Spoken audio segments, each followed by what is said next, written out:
Taste This is proudly brought to you by Integrated Archive Systems.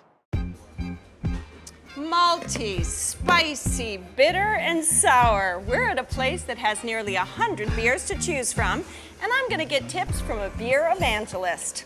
I can't wait to taste this. I'm Leslie Sabraco. Come on and taste this. All right, Jordan, people know what sommeliers are now, even though they mispronounce it, sommelier. But you are a Cicerone. So let's talk about what that means, and let's get people used to that term. 2 years ago, I passed the Certified Cicerone Exam, which is level 2, equivalent to your certified sommelier.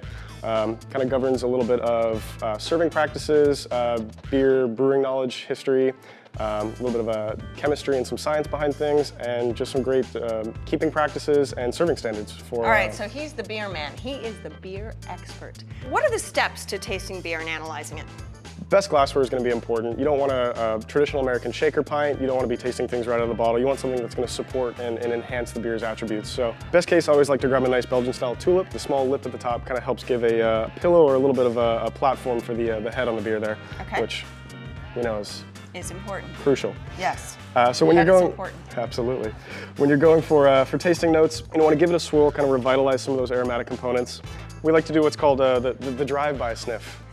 You give it a quick waft, okay. Just something in passing, so that you can get a first touch, first impression, see what comes to surprise you, what fades quick. But from there, then I like to give myself a small sip, let it sit for a moment, see what kind of sits there, what kind of falls off quick.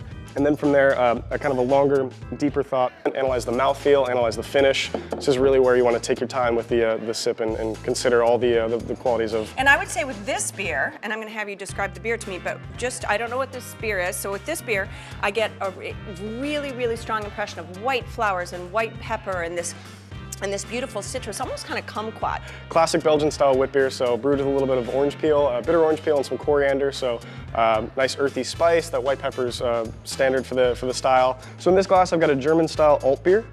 So a little bit of a hybrid style, so using a very full-flavored, aromatic-driven ale yeast strain, but fermented cold, so it creates a nice kind of lighter body beer.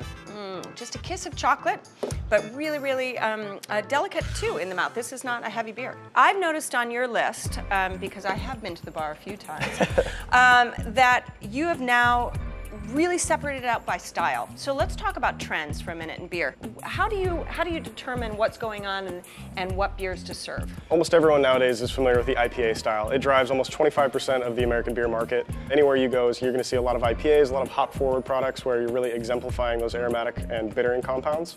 I like to keep it pretty diverse here. I like to keep the kind of the beer geek items, the niche, the nuanced products on. Always like to keep some light offerings, so some pilsners, some light lagers, things that your average guest is going to really be able to enjoy. And then from there, I think coming from the Belgian tradition as well, you get into sours, right, where you see a lot of that acidity where on top of IPAs, it's you can't keep enough sours around nowadays where everyone's all about those. And it's nice, especially seeing folks coming from the wine background that really love that crossover of that tart acidity, some of those kind of rich fruit flavor profiles coming through. There you go, beer evangelist. You telling the tale, baby, you're testifying.